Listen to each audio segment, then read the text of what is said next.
Hello guys, welcome to Bhavna's Online Academy. So this is the chapter number 2 of audit, and in this video we are going to cover the topics of audit strategy and audit planning. So this is the part 1, and in part 2 we will be covering audit program and the topic of materiality, which I'll link it in the description box below in case if you want to check out. And for the other topics of auditing, you can also check out my audit playlist, which I'll link it in the I button here. So let's now start with the video. Let's start with the chapter number 2. So chapter number 2 is audit strategy, audit planning and audit program. Okay. So this is quite, a very simple chapter. Maximum like 4 to 5 marks are only asked in the exam. It can either be asked in the form of, a descriptive answer or in the form of MCQ. So yes, anything is possible. Okay. So yes. So first, I'll give you like a little bit of introduction about what the three terms means: audit strategy, audit planning, and audit program. And then we'll move on to see what is in detail. Okay. Yes. So in this chapter, one more thing that you would need to, somebody has raised their hands. Okay. 1 minute. Yeah. So in this chapter, one more thing that you would need to remember is that a topic known as materiality is also covered here. A topic known as materiality is also covered. That is your essay 320. That is also covered. Like it is not as extensive as it is given in the standards of standards, but it in a very minor way it has been given here. So that also will be covering. So that will be a full coverage of all the portions. Okay. Yeah. So what is audit strategy, what is audit planning, and what is audit program? So first we'll focus only on audit strategy and audit planning, and then whenever the topic of audit program comes, we'll move on with that. Okay. So what is the difference between audit strategy and audit planning? So because strategy and planning, there is not much difference, there is nothing much that we can differentiate it with. Okay. So one thing to make the chapter easier, or to how it is explained in the chapter, is that both audit strategy and audit plan, both of these are covered under a topic known as audit planning only. So point number 1 is that audit planning. So under audit planning only, audit strategy and audit plan is also covered. You have to remember that. Okay. So audit plan and audit strategy come under the same head. So what is then the difference between audit strategy and audit plan? So what they tell is that audit strategy is like a overall strategy, whereas audit plan is the detailed version of it. So in case, now I'll give an example to it. You usually make plans for CA exams, right? Okay. So whenever you make plan for CA exam, there will be a strategy or an approach that you will have. Like, see, for these subjects I have to get exemptions. In these subjects I have to at least pass. Or, in 2 to 3 months, I'll be covering my first group. In the next 2 to 3 months, I'll be covering my second group. So this is like an overall plan that you have. Okay. This is like an overall strategy.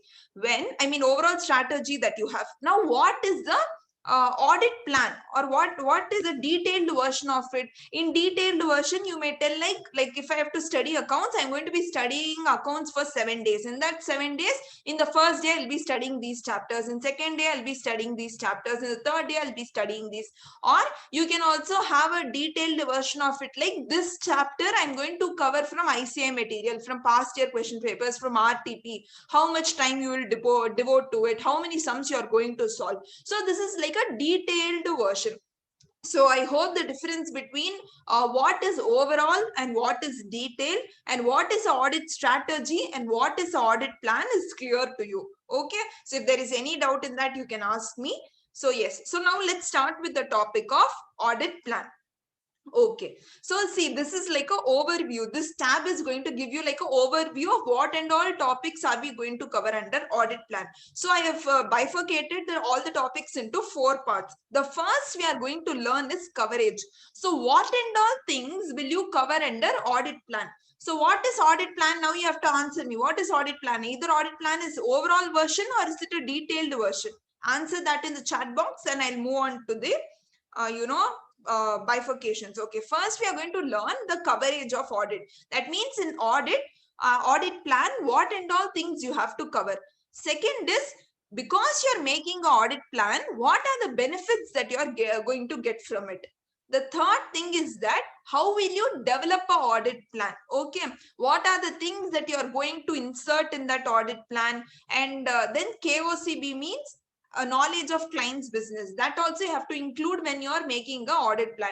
And the fourth one is the other miscellaneous topics. Okay, so this is the overview. So now when we go into detail, you will be able to understand. I want everyone to answer the questions that I ask in the chat box. Okay, so my question was whether audit plan is a detailed version or is it a what do we say, or is it a overall version? Okay, I need all the answers. Okay, yes. So first let's start with audit plan. So here what they tell is, one second, yeah. So here they tell you is auditor should plan his work. Anybody in the world, let it be any kind of profession, not alone auditor, but let it be a CA student also, or let it be someone who is planning for other exams or something they have to perform and get a result for. They will always plan their work. Any intelligent person should plan a work. The same way auditor should also plan his work. Why? But why should an auditor plan his work?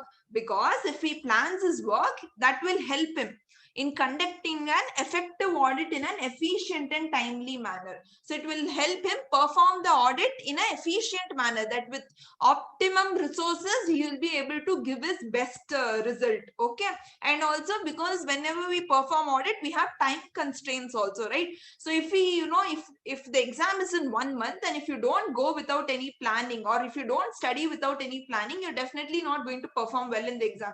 The same way we also have a time constraint when we are doing an audit. So fulfill all the needs, or to fulfill all the client expectations in the given time, you would need to plan the work and perform it likewise. Okay, so what they tell you is whatever audit plan that you make, it should be based on knowledge of client's business.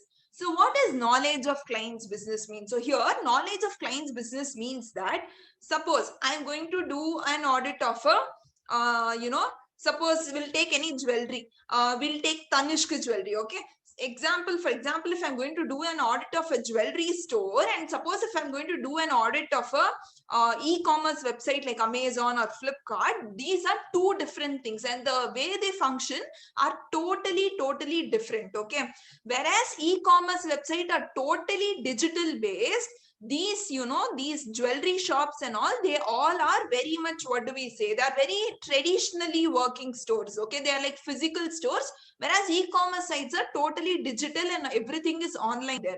So how these both functions are going to be totally different. So whenever you make a plan, you would need to understand what is the client business, how are they operating, what are the policies they have, what are the laws and regulations that are applied on them. So all these knowledge, if you have only, you will be able to make a plan. Okay, so these are the 2 points about what is an audit plan. Okay, so the next point I told you that I will tell you what and all things you have to cover in a plan. So plan should be made to cover, so all these 4 things you have to cover in your plan. Whenever you make a plan, make sure you cover all these things. Okay, first is you have to acquire the knowledge of clients accounting systems, policies, and internal control procedures. So here what they tell you is that whenever you start out to make a plan, first see how the client business is. When you look into what the client business is, you will be able to understand what kind of accounting systems they have, whether they work on cash basis, whether they work on accrual basis, and all accounting related stuff. How do they do, what are the policies that they follow related to it. And also you would need to acquire the knowledge of the internal control procedures. What is internal control procedures? Internal control procedures, in a simple way I'll tell you. Okay, so what control they have in case example of purchase, if a client is making, or the company is making any purchase, what they tell in the company is that they have an internal control that if any purchase is made above 5 lakh rupees, it must be authorized by the MD, it must be authorized by the managing director or any top level management. So this is a kind of a control, because anybody, if they are able to make a purchase of 5 lakh rupees, any accountant or any executive who is working in the company, then there will be a lot of risk which the company can go through. If if you would have seen that Harshad Mehta scam of 1992, in that scam also, there was this one person who was keep on giving, money to him, whereas Harshad Mehta did not give him any kind of BRs.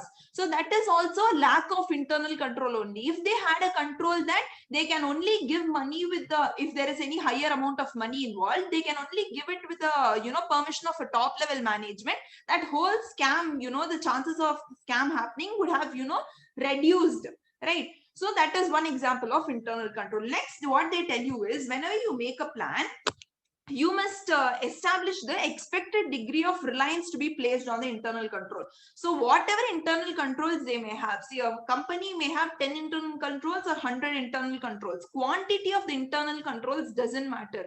You have to also place focus on the quality of internal controls. How good are the internal controls? If the internal controls are very good, then the chances of any risk or a fraud happening would be very less. Then according to that, if you perform less audit procedures, it will be enough.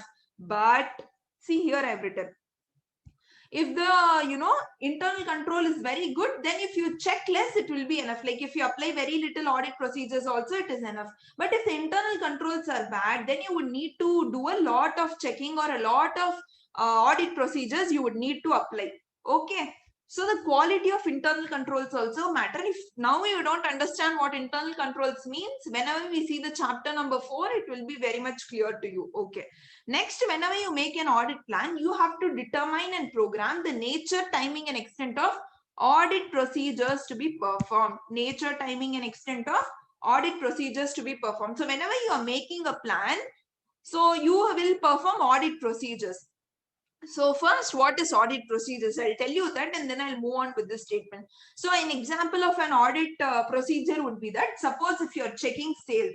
So whenever you check sales, you have to match the sales with the, if suppose they have given you a sales of 10 lakh rupees, you have to ensure that an invoice is available for the sale. Whatever, in case if it is a cash sales, whether the cash has been received, or in whether in your bank account it has been credited. Okay, so like these you have to perform a few audit procedures. So checking with the invoice is one audit procedure, and the second audit procedure would be that you are checking it with the bank statement, that whether money in respect of such sales has come in or not. Okay, so these are two audit procedures. Like that, there may be many audit procedures, right? So whenever you are planning itself, you have to determine what will be the nature, timing, and extent of those audit procedures. What does nature, timing, and extent mean? Nature means which audit procedures are you going to perform? Will you only check with the invoice, or are you only going to check with the bank statement, or are you going to do both? What and all audit procedures are you going to perform? Next is time. That means when are you going to perform this audit procedures? Are you going to perform it quarterly, or are you going to perform it annually, or how are you going to perform, or when are you going to perform it? Okay. Third one is extent.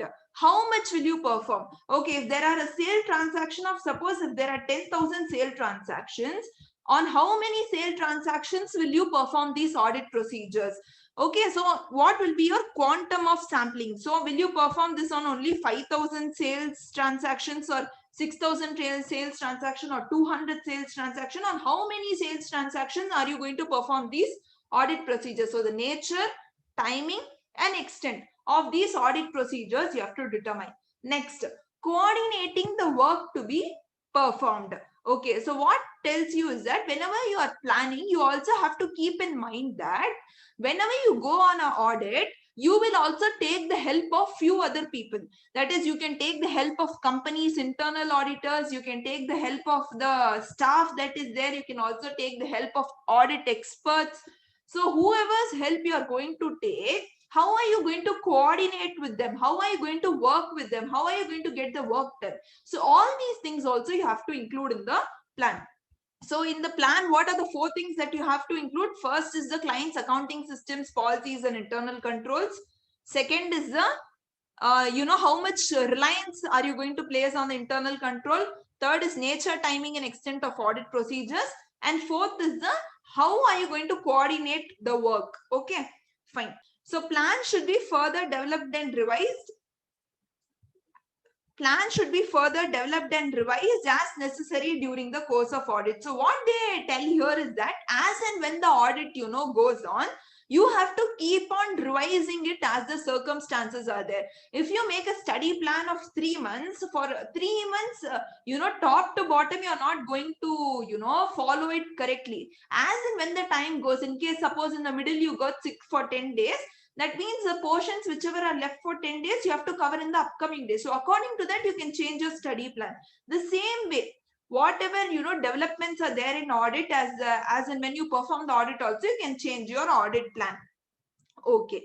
Yes. Next, we are going to understand what are the benefits of planning and audit. What are the benefits of planning and audit? So, who is going to get benefited here? The auditor. What are the benefits to the auditor here is what we are going to understand. So, if auditor is going to plan an audit, what will be the benefit to him? The first benefit will be that he can give attention to important areas. Okay, because when we are planning something, we know what is important, what is less important. So if it is important, you are going to devote a lot of attention to it, a lot of time to it, and a lot of, you will design what kind of audit procedures there you have to perform. So attention you can give to important areas. Next, they tell you that it will be helpful to resolve potential problems on a timely basis. That means, in case what happens is, whenever you are, checking, for example, if you are, doing the audit of debtors, okay. So, or if you suppose, easy example we'll take, if you are doing the audit of, if you're doing the audit of a component like bank, okay. So in bank, how will you audit the bank component? What you will do is, you usually send the confirmations to the bank. Okay, that bank, please confirm me whether this much balance you have or not. The company is claiming that it has 5 lakh rupees in the bank, can you please confirm whether 5 lakh rupees the company has or not? Like that, you will send a few confirmations. You will send out a few confirmations for which the bank has to reply. Okay, suppose last year audit itself, you found out that what happens is, the bank usually replies late only. So this time, whenever you are performing audit, you will send the whatever bank confirmations are there, earlier itself, so that your audit processes don't get delayed. So whenever you make a plan, you can resolve the potential problems also. Okay. Third one, it will help an auditor to properly organize and manage the audit engagement. So what does audit engagement means? Audit engagement means nothing but the company at where you are doing the audit. If suppose I'm doing a audit at a jewelry store, that will be one audit engagement. Next, if I'm doing an audit at an e-commerce website, that will be my second audit engagement. So audit engagements are nothing but the number of audits, you can say. Okay, like one audit will be equal to an audit engagement. Okay, so don't confuse it with the word audit engagement. Or you can also say, and another word for audit engagement can be an audit assignment that you're doing, or an audit project, or whatever you call. Okay. So it helps the auditor to properly organize and manage the audit engagement. So what happens is that if you're going to plan, you know what are the things that you will, get help on, and on what all things the client will not be supportive, in what all things the client is going to be supportive, in what all areas are you going to find difficulties. So all of this, when you get to know, like you get to know all of these when you're planning itself, right? Like you have an overall idea of it. So you will be able to easily organize and manage. Okay, so that your audit, takes place in an effective and efficient manner. That is, as soon as possible, in the optimum resources, you are able to give the best performance. Okay. The fourth point is that the benefit is selection of engagement team members. Selection of engagement team members, because what happens is, when you are planning, you will know how much areas are there, how much volume of transactions are there, how much good the internal controls are there, or how bad the internal controls are there. So keeping all of this in mind, you have to select the team who are going to do the audit. So usually, who will comprise in a team is that there will be 2 or 3 articles, then there will be 1 or 2 qualified CAs. So in usually you call these qualified CAs as sorry, associates. Okay, so these associates, assistants, and articles, how are you going to make a team? You have to select, and all these selections will depend upon what are the plans that you have made. Okay, so depending on whatever the level of capabilities and competence you need in the particular audit, you will select such an engagement team. If it is an easy audit, you will select like more juniors in that. If it is like audit with a lot of risk, you will put more experienced people in that audit. So depending on that, you can select the engagement team. Okay, next is the direction and supervision of engagement team. So if you have a plan that by this time this should get completed, by this time this component should get completed, by this time you must have at least come to the end of the audit. So if you have a proper plan, you can also supervise the engagement team, whether they are doing the work properly, whatever has been assigned to them, whether they are completing it in timely manner, and all of those things you can supervise also. Then last point, it will help in coordination of work done by auditors of components and experts. So it will also help you in coordinating the work with whom. First, it will help you in coordinating the work with the auditors of components. Auditors of components means usually you have these joint audits where one company are audited by four to five different auditors or audit firms. Okay, like for different branches, you have different auditors. So you have to keep all those things what they have audited also in your mind, so that whatever audit report you are going to give at the end, okay, well, I'll explain this with an example so you understand better. Okay, so if there are four audit teams which are working, if there are four audit firms or audit firms which are working, audit firm number 1, 2, 3 and 4. Okay, now what happened was that when you were planning your audit, you found that the sales area is not that risky. The sales area is not that risky. Okay, and when what suppose you were doing the audit of branch 1, branch 2, branch 3, and again branch 4. Okay, so when you were making a plan or when you were getting the knowledge of client's business, you thought the sales area was not much risky. So you only selected very few samples and did the audit. Whereas the other three audit firms, okay, or the other three branches, when these people thought that sales was a risky area, and when they audited, they found out a lot of fraud, and I will not say fraud, but a lot of misstatements in that.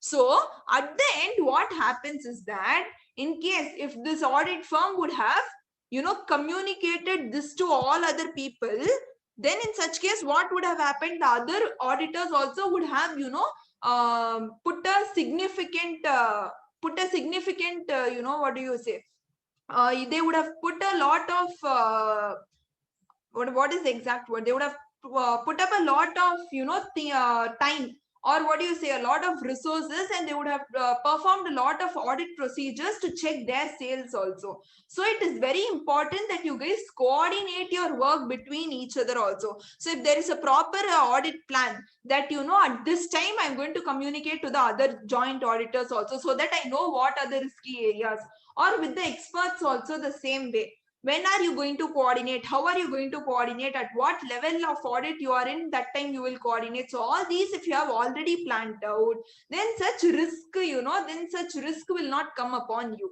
Okay, the audit will work very smoothly. Okay, so these are the 5 benefits. You will be able to pay attention to important areas, you can solve potential problems on a timely basis, you will be able to organize and manage it. Engagement team, you will be able to select properly, and then uh, you can supervise the engagement team, and the coordination of work you can do. Okay, yes. Next, the next topic is development of audit plan. So until now we saw what are the things you have to cover and what are the benefits of planning. Now we are going to see how are you going to develop an audit plan. So you must have a base, no, like what are the descriptions that you are going to include into an audit plan. So there are 3 things that you should include. Okay, so what and all you have to include is, first you have to include a description regarding the risk, assessed risk.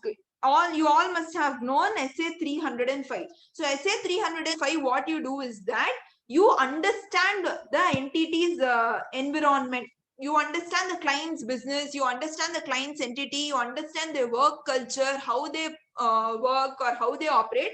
All of this you understand about the client, and then you come out that this can be a risky area in the business. Okay, so like that, whatever risk of material misstatements you have assessed, regarding that you have to give a description.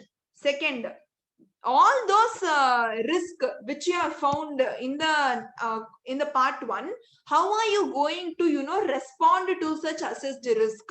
How are you going to try to bring the risk to a lower level? Are you going to do a lot of checking, or are you going to take the help of any experts, or you're going to take the help of the internal auditors? How are you going to respond to such risk? Okay, what are the further audit procedures that you're going to perform? Are you going to like for the sales, what are the audit procedures I told you? Like you check the invoice, you check the bank statements. So like that and all, what are the audit procedures are you going to perform so that the risk comes to a very low level? So about that also you have to give a description. The third thing is that if there is any other audit procedure that you have planned, which is important, because you have to comply with the standards in auditing also, right? It might not be a risky area, but you are covering that component, or you are doing that audit procedure because you have to comply with the standards on auditing. So according to that, if there is any other audit procedure also, you can give in the description. So regarding 3 things you have to give a description. One, regarding the assessed risk. Second is what is going to be your response to the assessed risk. Third is if there is any other audit procedure which you have to perform because you have to comply with the standards on auditing, that also you have to include. Okay. Next. So from that time I was telling you that you have to get the knowledge of client's business. So whenever you are making audit plan, you need to have a very good knowledge of the client's business. Okay.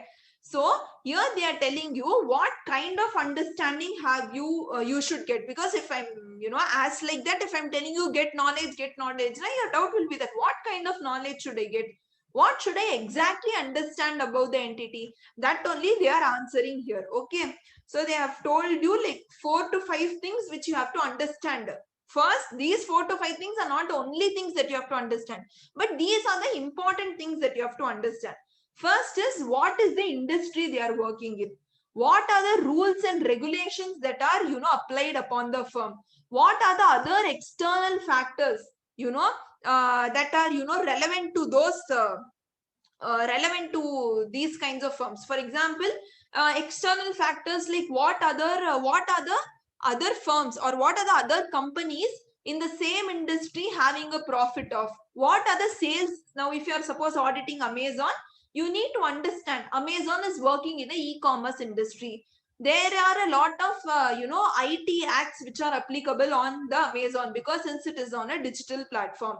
External factors like how is this competition performing? What is the sales the competition like Flipkart is making? So that Amazon should somewhere be around it only. If suppose Amazon is booking a sale of 100 crores, whereas Flipkart is only booking a sale of 1 crore, then there are possibilities that they have escalated their sales. They have shown a lot of sales which are not actually there. So if you understand all of these, you'll be able to understand what are the risky areas in the business. Next, you have to understand how it is operating. How is the billing method? It is everything is automated, or there are manual processes also? What are the operations like? Then you have to understand who is the ownership. Okay, who is owning these businesses? Okay, and what are the governance structures? And then what are the types of investments it is making? And how the entity structures, or what is the hierarchy that is there in the entity? How is it financed? Whether it is having a lot of debt or a lot of equity? So all these things, okay, these are the basic things that you would need to understand. Then you also need to understand what are the accounting policies that they are selecting and applying. Okay, what are whether the same example of simple accounting policy would be whether they have cash basis or accrual basis, all those, whether whatever accounting policy they have selected, is it appropriate for them? Okay, and whether they are following those audit policies consistently or not. Okay. Yes, and then they tell you that what are the objectives and strategies of the Amazon. Okay, what are the strategies they are following to grow their business? Because of that strategy only has the sales grown. What are the objective of Amazon? Why are they working? What is the business revolving around? And then what, because of these objectives and strategies, you will also know what are the risk that may result in the risk of material misstatement. So there may be a lot of risk in e-commerce. Okay, there may be example, there may be a risk of data leakage. Okay, but you have to understand whether that risk of data leakage, is it going to affect the financial statements or not? Because whatever is affecting the financial statement is only what is relevant to the auditor, correct? So there may be a lot of risk, but you have to understand which risk and all are affecting the financial statements. If you understand that only, you will be able to understand what are the risk of material misstatements. Now, what is material misstatement? That also you will learn in the chapter number 4. Okay. So, what are the areas that you have to get a knowledge of? What industry it is working in? What are the laws and regulations, the external factors, its operations, ownership, investments, finance, accounting policies. What are the accounting policies you are following? Is it appropriate? It is followed consistently or not?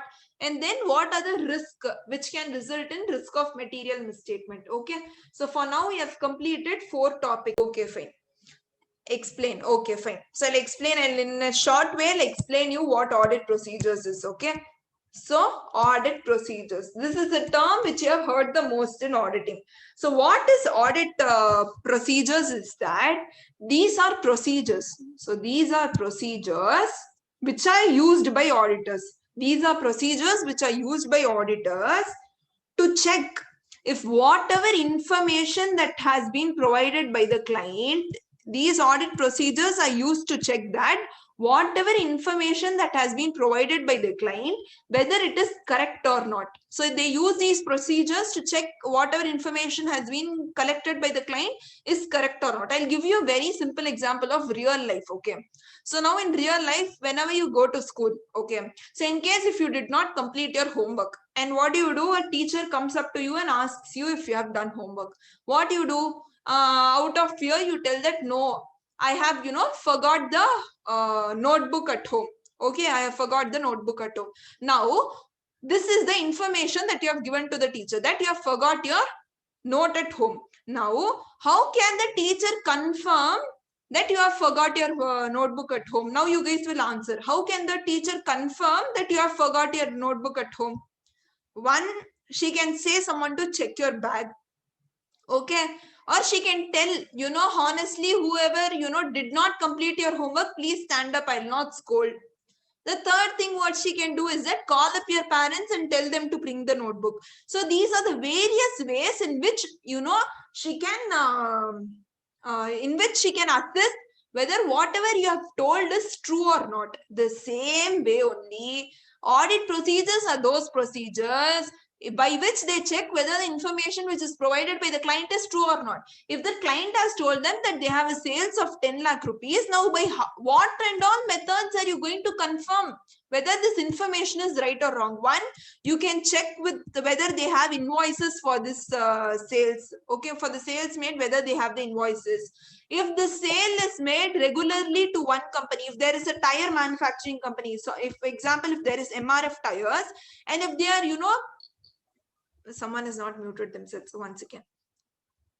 Okay, fine. Yes.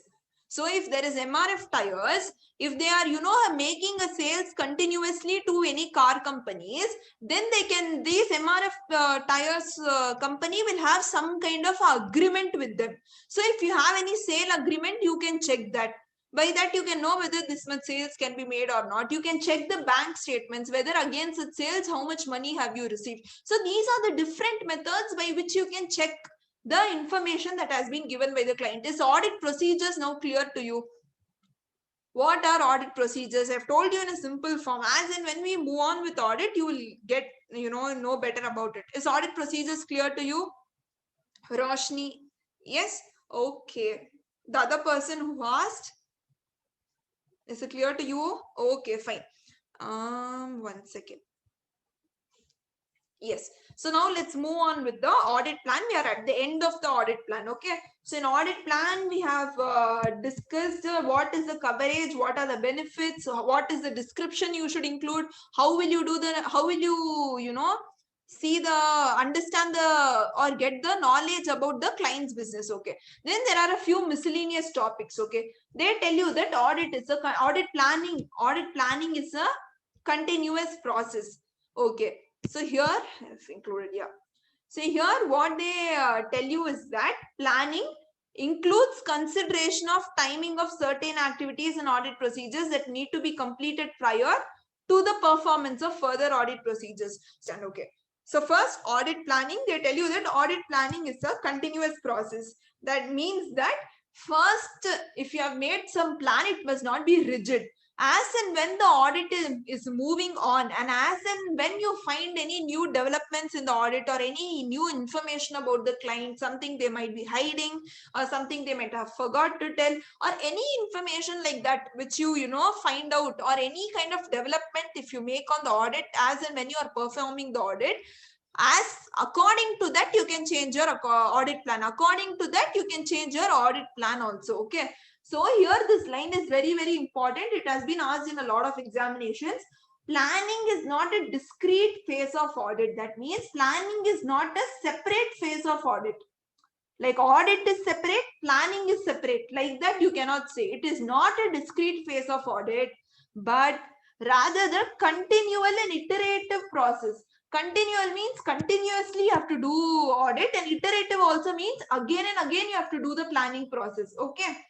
So what they tell you is that planning often begins shortly after the completion of previous audit. That means last year audit if you have completed, from that and right from that time itself until the time you complete the current audit. So from the time you completed your last audit until the time you complete your current audit, so throughout the period planning has to go on and has to be changed as per your needs and requirements. So here they tell you that whenever you're planning, you are going to take into consideration the timings, activities, audit procedures, whatever you're going to perform. That's fine. But there are a few things which need to be completed prior to the performance of further audit procedures. Okay. So what they tell you is that before you start with your actual audit procedures, there are a few things which you need to complete. So what are the things that you need to complete before you start with your audit procedures? Are that first, you have to do all your risk assessment procedures. Okay. Risk assessment procedures you have to do. Risk assessment means in which area there can be more risk, or in which area there can be less risk. What is the quantity of risk? Because according to that risk measurement only you will decide how many audit procedures to perform. If the boy who told that he did not he forgot his notebook at home, if it is a very studious boy, if he was a very studious boy, someone who scores 100 in all the subjects, the teacher would definitely believe him. Okay, because the risk there is very less. Whereas if it was someone like one of us, the teacher would not believe him and perform a lot of audit procedures. So depending upon the risk, if it is a risky area, more audit procedures, less risky area, less audit procedures. Okay. Then you have to obtain a general understanding of the legal and regulatory framework. What are the laws that are applicable? Okay, that and all you have to see, and according to that, whether the entity is complying with that laws or with that framework or not, also you have to understand. Because if it did not comply with a lot of laws and regulations, then there is something fishy in the firm, right? Okay, so that general understanding also you have to get. It is not that audit now you'll not understand what are the laws applicable and all. You must not do like that. You must have a general understanding of everything. Okay, then you have to determine materiality. Materiality, what it is, we have a separate topic which will come at the end, so at that time I'll tell you. Then you have to involve experts if it is needed. In case in case if there is any asset, and if you think, and if there is any asset or anything which for which a valuation is needed, that valuation you cannot do. When we are doing CA, or when you are studying CA for 5 years, sorry, they will not teach you how to value something, or how to put a value to something, or how to value a asset. That and all only it is the work of external people, not our work, or not, we are not an expert in that, we can say. So in such case, if there is any expert you have to appoint or involve, that also you have to take into consideration. Then the performance of other risk assessment procedures. So if there is any other risk assessment procedures you have to perform, that also you have to perform before you start with your further audit procedures or audit procedures. Okay. So they tell you nothing but audit is a continuous process. Then in next they tell you that it is the auditor's responsibility to do make the audit strategy and the audit plan. Definitely it is not the responsibility of the company, right? The company management won't come and tell you that these are the audit procedures you have to perform. This is the audit plan. Like this you do, like that you do. If he is going to come and tell you, then what is your independence there? Nothing, right? So it is the auditor's responsibility. It is very general. You all understand that. Okay. Then third one, changes in plan during the course of an audit. So this again same as the first point only. So whenever the course of audit, that whenever once even after the audit has been started, you can make changes in the plan. Okay. Next is direction, supervision and review of engagement team by auditor. So do you guys all know what is an engagement team? Can you please tell me what is an engagement team? Come on, I'll give you a minute. Fatafat, tell me what is the engagement team? Okay. Audit team. Okay, right. So the team which is involved to do an audit is known as the audit team, and the other name for audit team is the engagement team. Engagement team means the people who are going to perform the audit, the 3-4 articles, 2 to 3 associate, the manager, the partner, whoever is involved in doing that audit in that particular audit is the engagement team. So what happens is that the auditor, the person who is in charge of the audit or the person who is at the highest level, suppose if there is one partner who is the in charge of the particular audit, and under him or her there are a lot of articles associates who are working for that particular audit, then in such case it is the responsibility of this partner to direct, supervise and review whoever are working under her. If the team is a very experienced team, she need not do that much of direction, supervision and review. But if the team is very junior, like all the first year articles are only working on an audit, that means in such case the partner has to take extra care in directing, supervising and reviewing the engagement team. So that was about that. Then documentation of plan. So whenever you make a plan or whatever you do when you're performing an audit, you have to document it. Okay. So when you document it, what and all are the things that you will have to document? Whatever the audit strategy you are making, document it. Whatever audit plan you are making, document it. If there are any changes made in the audit strategy or in the audit plan during the audit, you have to record that also, and you have to also record what is the reason for such changes.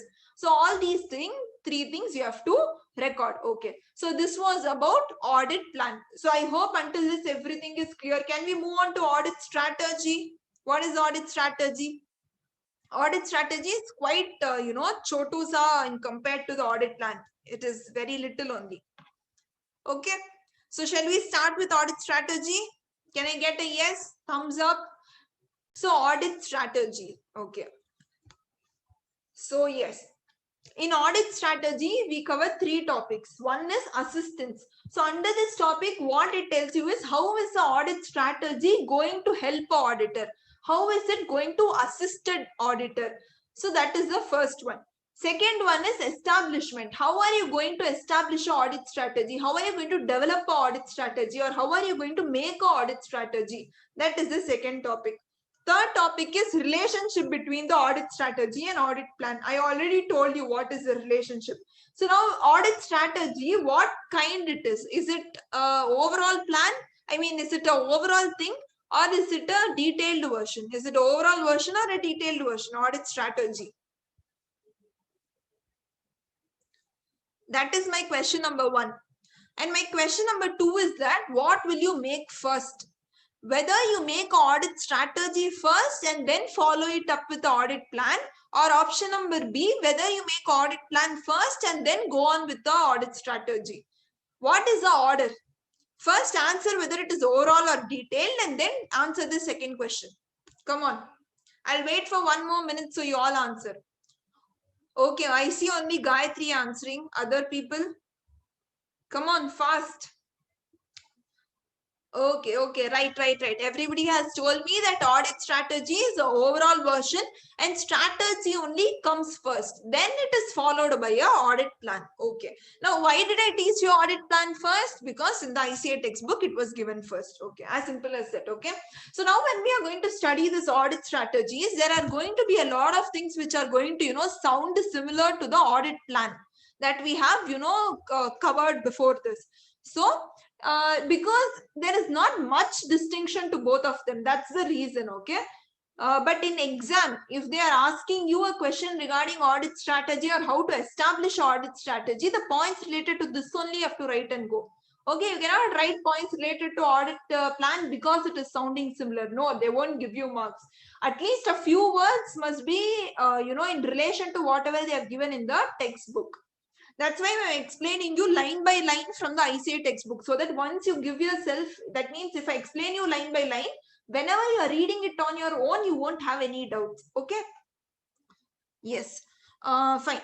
So now let's start with the overall audit strategy, assistance to auditor. So how is it going to help the auditor? How is the audit strategy going to help the auditor? Okay, fine. So here, how you have to remember these is, all the 4 points are related to resources. Oh, okay. Yes. So here how you have to remember is all the 4 points are related to resources. Now, what is resources here? What do they mean by resources here? Can anyone tell me? I'll give you 3 options. Okay, or will you tell me? What does resources mean here? Don't read the answer, just tell me what does resources mean, because this word will be used in the coming up chapters also, so you need to understand what resources means. Okay, I'll tell you. So resources here means the team or the people who are involved in an audit. So the resources are the team or the people who are involved in an audit is what is resources. Okay, so now we are going to understand, okay, how it helps the auditor. Okay, so all the 4 points are related to resources only. So the first point, when you make a audit strategy, you will know what kind of resources or what quality of resources should you deploy for a specific audit, or should you put in a specific audit. If that audit is very risky, that means you will put a lot of experienced people. See, experienced team members for high risk areas, for low risk areas, less experienced people. Then if there is any complex matters which are there, then you will think whether you have to, involve an expert or not. Okay. Suppose if there are any evaluations or something like that. Okay. So if you make a audit strategy, you will know what quality of resources you have to deploy. Next, you will also know, you will get to know what are the quantity of resources that you have to deploy, or how many people you have to deploy.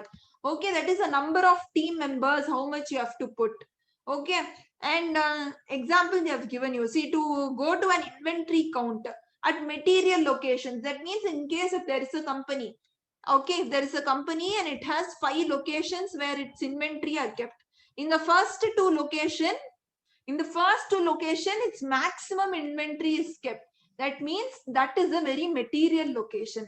In that material location, if someone is going for inventory count, that means you have to send a huge team, because there are a lot of materials or lot of inventory that is there. So the amount or number of team members will also be more. To the less material locations, or where the inventory is very less, there you can send a few people, 2 to 3 people, that will be enough. Okay, so that is one example for the amount of resources that you have to allocate. Then timing of resources, that means at what time should you deploy them. That is, at the interim audit stage will you deploy them, or at the cutoff date will you deploy them. At what stage or at what timing are you going to, or when are you going to deploy these resources. Next is management. So now you have decided what quality or what quality of resources you are going to put in the audit team, how many members or what quantity you are going to put, at what timing you are going to put. Now all these, after you have put in an audit team, you have to also manage all these people, right? So how are you going to manage such people? That also you will get to understand if you make a audit strategy. Okay, so it will help the auditor. Because if you have an audit strategy, what you will do is that you will know when you have to, brief to the team what they have to do. So what does team briefing and debriefing here mean? I'll tell you.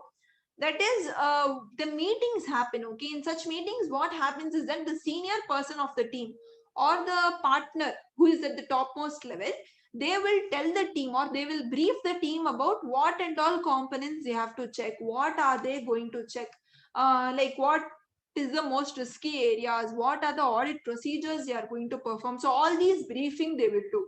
Then what does debriefing mean? Debriefing means that after all the work is done, all these people who are working in the audit team will report to the partner and tell them what and all work they have done. So that is debriefing. So this is the way you can manage the resources. You can have briefing meetings, then you can have debrief meetings. So these are the ways in which you can manage. So if you have an audit strategy in place, you will know when and where what has to happen. So the audit becomes even more smooth. Okay. So these are the 4 points. Okay, that is whenever you establish an overall audit strategy, this is how it is going to help the auditor. Now, first we did not read the definition of audit strategy itself. So definition of audit strategy is that it sets the scope, timing and direction of the audit and guides the development of more audit plan, because based on this only audit plan is going to develop. Audit strategy is the base for the audit plan, correct? So it determines the scope. That means what all areas will you cover, within what time will you cover, and how are you going to cover. The scope, timing and direction is what is going to be set by the overall audit strategy. Now in the exam, they'll give you an MCQ that you have to choose whether it is an audit plan or whether it is an audit strategy. So how will you differentiate between audit plan and audit strategy? Is that in the exam, if they give you scope, timing and direction, that means it is an audit strategy. If they give you nature, timing and extent of audit procedures, it is a plan. Why is it like that? I'll tell you. Because see, this is overall. Like how many areas will you cover, by what time will you cover, how are you going to cover, all these are like overall things, okay? So it will come under strategies. Whereas for each area, how much are you going to cover, at what time, or how much time are you going to put on it, and at what extent are you going to cover. That means how many transactions will you cover. So like that, if you are deciding nature, timing and extent of audit procedures, that means that is an incarnate task. That means it is a task at a more detailed level. So that will be a plan. So always remember this has been asked in the exam. So that's why I'm telling you nature, timing and extent for plan, of audit procedures for plan, and for strategy it is scope, timing and direction. Okay.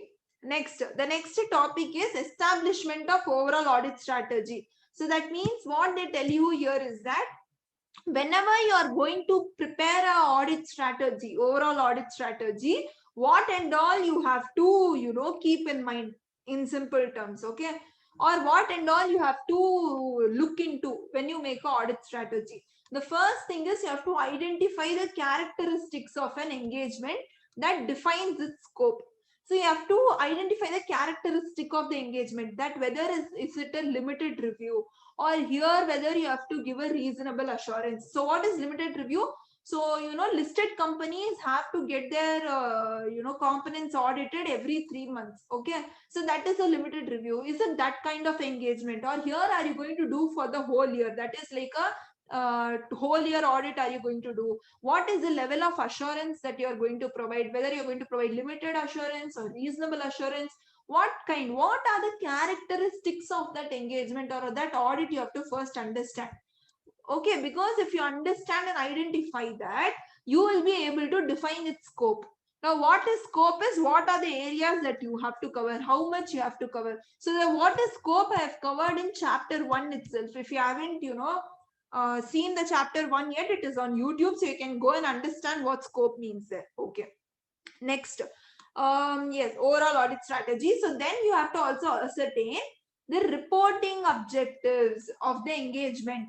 Reporting objectives of the engagement means how are you going to prepare, like what is the kind of assurance. The same thing that I told you in the start, both are like almost the same, because if you understand that only you will be able to plan the timing of the audit. Because if you have to give a limited review, then limited assurance, then that a huge amount of time won't be required. But in case if you are giving a reasonable assurance that at least you must need 2 to 3 months for an audit of a company, dependent on what the size and complexity is. So reporting objectives also you have to understand how you have to report. Okay. And then the nature of communication required. Okay. Then you have to consider the factors that in auditor's professional judgment are significant in directing the engagement team's effort. So here what they tell you is whenever you make an audit strategy, first they told you have to identify the characteristics so that you are able to identify your scope. Second, they told you have to find out the reporting objectives because according to that only the timing you can set. Third, they tell you that according to an auditor, okay, in his judgment, in an auditor's judgment, you have to also see what are the factors, that are significant in directing the engagement team effort. So in which component or in which area should the engagement team put its maximum efforts? Okay, so those kind of areas or factors also, those kind of significant areas and significant factors also you have to understand. Okay, you have to consider while you're preparing a strategy, because because when you prepare, if suppose if you're making a study plan and if you think tax is the least scoring subject or audit is the least scoring subject, then you will have to accordingly divert lot of efforts there, right? So according to that, your strategy or study plan will also be made. So the same way audit strategy also. Okay, next they tell you that you have to consider the results of preliminary engagement activities. You have to consider the results of preliminary engagement activities. Now what is preliminary engagement activities is that before you start with an audit engagement, okay, so there are a few activities that you have to perform. This comes under one of the standard on auditing. And for now, just understand whatever results you get from the activities that you perform before you start the audit, that also you have to take into consideration, because if the results from those activities are positive, then you don't need to stress a lot about this audit. If the results from such preliminary activities are negative, then there will be a lot more risk involved and a lot more audit procedures you have to perform. Okay, yes. Then ascertain the nature, timing and extent of resources necessary. So what kind of resources, at what time, how many resources, so all of these points also you have to keep in mind. Fine. So whenever you establish audit strategy, 5 things you have to do: identify the characteristics of engagement, ascertain the reporting objectives, find out the significant factors that will need the engagement team efforts, check the results of preliminary engagement activities, and then whatever the nature, timing and extent of resources are there, that also you have to understand. Fine. Then final topic of overall audit strategy. So the final topic tells you that so here they tell you what is the relationship between audit strategy and audit plan. The first relationship, that audit strategy is overall, whereas audit plan is detailed. First audit strategy is what takes place, then audit plan follows. Here then what they have told is that, okay, so once the overall audit strategy has been established, so once you have made an audit strategy, audit plan can be developed to address the various matters identified in the overall audit strategies. So whatever matters you have found out in the audit overall audit strategy or the strategy, you have to address all those. Okay, how are you going to address all those matters? You have to look in audit plan. Suppose if you are making a study plan, whenever you are making a study plan, you have found out that there are a few matters. Like one, how much ever audit you read, you are not able to remember it. How much ever you understand also. So that is one matter. Second matter, you have found out that scoring exemption in financial management is very easy. So these are suppose the matters that you have found out while you were making the strategy.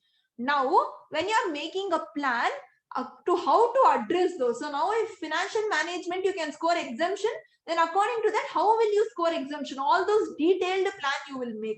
The same way, if you're not able to, retain audit for a long time, then how are you going to retain it? You will do a writing practice, you will daily do a reading practice. So what are the ways in which you're going to address this matters? You will put that in your audit plan. Okay.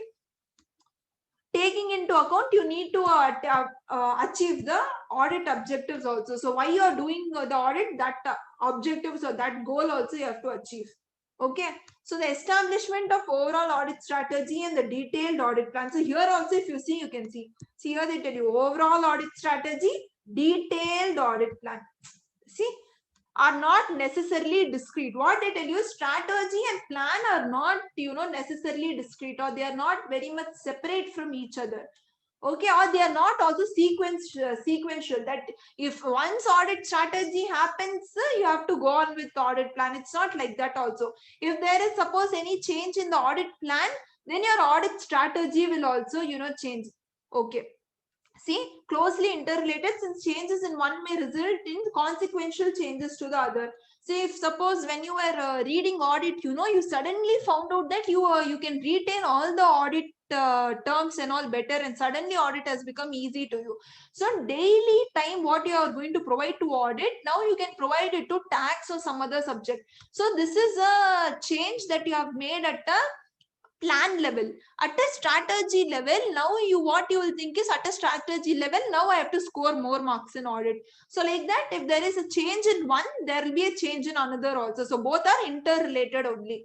So this thing you have to remember. So always remember, it is not a sequential process.